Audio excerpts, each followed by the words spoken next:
ಸಂಘಟನೆ ಪರವಾಗಿ ಹೇಳ್ತಾ ಇದ್ದೇನೆ.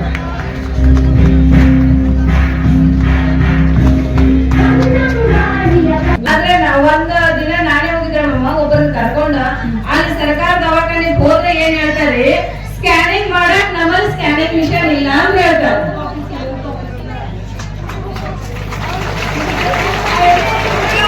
ಅರ್ಥ ಮಾಡ್ಕೊಂಡ್ರೆ ನಾನು ಒಬ್ಬ ಪತ್ರಕರ್ತೆ ನಿಮಗೆ ಹೇಳಕತ್ತೇಳು, ಸರ್ಕಾರಿ ದವಾಖಾನೆಗೆ ಹೋದಾಗ ಸ್ಕ್ಯಾನಿಂಗ್ ಮಾಡಕ ಮಿಷನ್ ಇಲ್ಲ, ಹೊರಗೆ ಹೋಗ್ರಿ ಅಂತ ಹೇಳ್ತಾರೆ. ಮತ್ತೆ ಇನ್ನೊಂದು ಈಗೊಂದು ತಾಯಿ ಮತ್ತು ಮಗು ಆಸ್ಪತ್ರೆಯಲ್ಲಿ ಹೆರಿಗೆ ಮಾಡ್ತಾರೆ. ನೀವು ನಾರ್ಮಲ್ ಆದ್ರೆ ಎಷ್ಟು ಅಮೌಂಟ್ ತಗೋತಾರ, ಸೀಸನ್ ಆದ್ರೆ ಎಷ್ಟು ತಗೋತಾರ ಎಲ್ಲ ಸ್ವಲ್ಪ ಹೇಳ್ರಿ. ಯಾಕಂದ್ರೆ ಈ ಗಡಿಭಾಗದ ಸಮಸ್ಯೆ ಎಷ್ಟೈತೆ ಅನ್ನೋದು ಗೊತ್ತು, ಈ ಸರ್ಕಾರಿ ದವಾಖಾನೆಗಳು ಹೆಂಗ ಅದಾವ ಅನ್ನೋದು ಗೊತ್ತೈತಿ.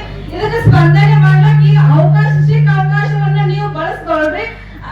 ಮತ್ತೆ ಮೇಡಮ್ ನಾನು ಆಲ್ಮೋಸ್ಟ್ ನೋಡಿದೀನಿ ಅಲ್ಲಿ ಸರ್ಕಾರಿ ಆಸ್ಪತ್ರೆ ವ್ಯವಸ್ಥೆ ಇಲ್ಲ, ಮತ್ತೆ ಅಮೌಂಟ್ ಕೇಳ್ತಾರೋ. ಇದಕ್ಕೆ ಯಾವ ತರ ಪರಿಹಾರ ತಗೊಳ್ತೀರಿ ಅನ್ನೋದು ಅದು ನಿಮಗೆ ಬಿಟ್ಕೊಟ್ಟು ವಿಷಯ. ನೀವು ಸರ್ಕಾರಿ ಸುಳ್ಳು ಹೇಳ್ಬಾರ್ದು, ನಿಜ ಹೇಳ್ಬೇಕು. ಬೇಡ್ತಾರ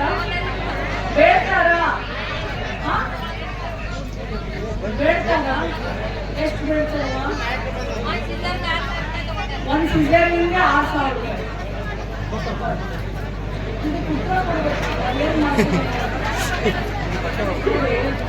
ನೋಡವ್ವ, ನಾನು ಹೋಗಿದ್ದೆ ತಾಯಿ, ನಾನು ಎಷ್ಟೊಂದು ಜನ ಪೇಷಂಟ್ ಹತ್ರ ಮಾತಾಡಿದೆ, ಯಾರು ಹೇಳಿಲ್ಲವ, ನಾ ಏನ್ ಮಾಡ್ಲಿ?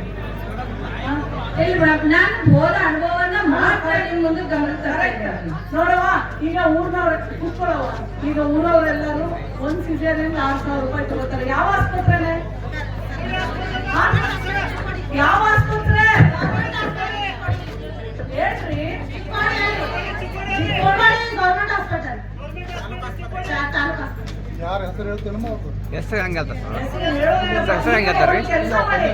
ಅಲ್ಲ ಅಲ್ಲ ನೋಡಿ, ಹಂಗ ನೀವು ಕೇಳಬಾರ್ದ್ರಿ. ಸರಿ, ಹೆಸರು ಹೇಳೋಕ್ಕಿಂತ ಮುಂಚೆ ಹೆಸರು ಹೇಳಿದ್ರೆ ಅವರೇ ನಮ್ಮನ್ನ ಟಾರ್ಗೆಟ್ ಮಾಡ್ತಾರೆ. ಅವಾಗ ಹೆಂಗ್ ಹೆಸರು ಹೇಳಕ್ ಆಗ್ತದೆ? ಟಾರ್ಗೆಟ್ ಪ್ರಶ್ನೆ ಬೇಡ. ಈಗ ಜನರನ್ನು ಹೇಳದ್ಮೇಲೆ ನಿಮ್ ಕೆಲಸ ಏನಿದೆ ಅದು ಮಾಡಿ. ಅಂದ್ರೆ ನೀವು ಗೊತ್ತಿಲ್ಲದಂಗೆ ವಿಸಿಟ್ ಮಾಡ್ಬೇಕು, ಮತ್ತೆ ಅದನ್ನೆಲ್ಲ ನೀವು ನೋಡ್ಕೋಬೇಕು. ಆತರ ರೊಕ್ಕ ತಗೊಳ್ತೀವಿ ಅವ್ರು ನಿಜ ಸುಳ್ಳು ಅಂತ ಇಲ್ಲಿ ಆರ್ಗ್ಯೂ ಮಾಡಕ್ಕೆ ನ್ಯಾಯಾಲಯ ಅಲ್ಲ. ಜನರು ಹೌದು ಇಷ್ಟು ಜನ ಹೇಳಬೇಕಾದ್ರೆ ಸುಳ್ಳು ಆಗೋದಿಲ್ಲ. ಅದು ನಡೀತಾ ಇದ್ರೆ ಅದಕ್ಕೆ ಎಷ್ಟು ಕಡಿವಾಣ ಹಾಕ್ಬೇಕು ಅದಕ್ಕೆ ಕಡಿವಾಣ ಹಾಕಿ ಅಷ್ಟೇ. ನೀವು ಹೆಸರು ಕೊಡಿ ಅಂದ್ರೆ ಏನ್ ಕೊಡಕ್ ಆಗ್ತೈತ್ರಿ? ಹೆಲ್ತ್ ಆಫೀಸರ್ ಡಾಕ್ಟರ್ ರೀ ಅವರು, ಅವ್ರ ಹೆಸರು ಕೇಳ್ರಿ. ಯಾರು ಗೊತ್ತು? ನಿಮ್ ತಾಲೂಕ್ ಆರೋಗ್ಯ ಅಧಿಕಾರಿ ಹೆಸರು ಯಾರು ಗೊತ್ತು? ಈ ಊರಿನಲ್ಲಿ ಆರೋಗ್ಯ ತಪಾಸಣೆ ಮಾಡಿಸಿದೀರಾ? ನಿಮ್ ಊರಿನಲ್ಲಿ ಆರೋಗ್ಯ ತಪಾಸಣೆ ಮಾಡಿಸಿದಾರೇನವ? ಕ್ಯಾಂಪ್ ಮಾಡಿದಾರ? ಹೆಲ್ತ್ ಕ್ಯಾಂಪ್ ಮಾಡಿದಾರ? ಮಾಡಿದಾರೇನವ? ಮಾಡಿದಾರ? ಮಾಡ್ರಿ. ಮಾಡ್ರಿ,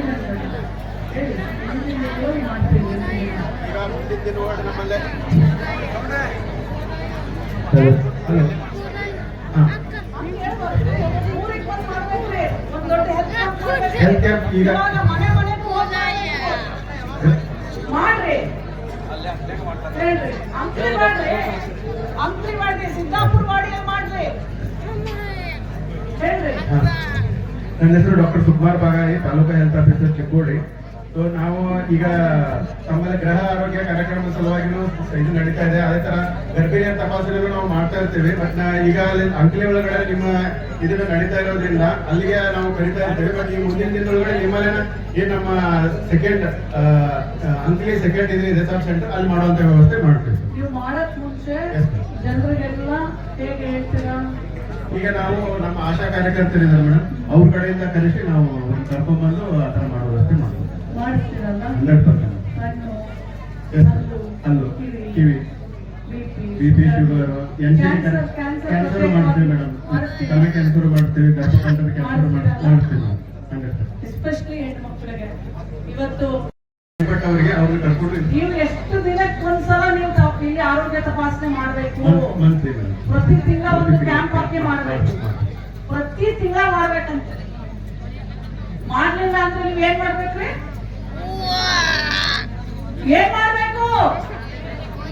ಆಯ್ತೆಲ್ಲ ಸುಸ್ತಾದ್ರ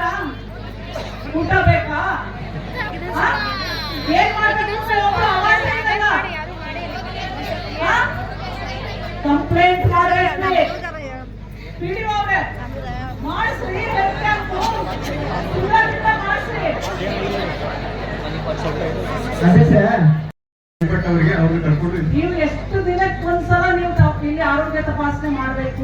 ಮಂತ್ಲಿ ಪ್ರತಿ ತಿಂಗಳ ಒಂದು ಕ್ಯಾಂಪ್ ಹಾಕಿ ಮಾಡ್ಬೇಕು. ಪ್ರತಿ ತಿಂಗಳ ಮಾಡ್ಬೇಕಂತ. ಮಾಡ್ಲಿಲ್ಲ ಅಂದ್ರೆ ನೀವ್ ಏನ್ ಮಾಡ್ಬೇಕ್ರಿ?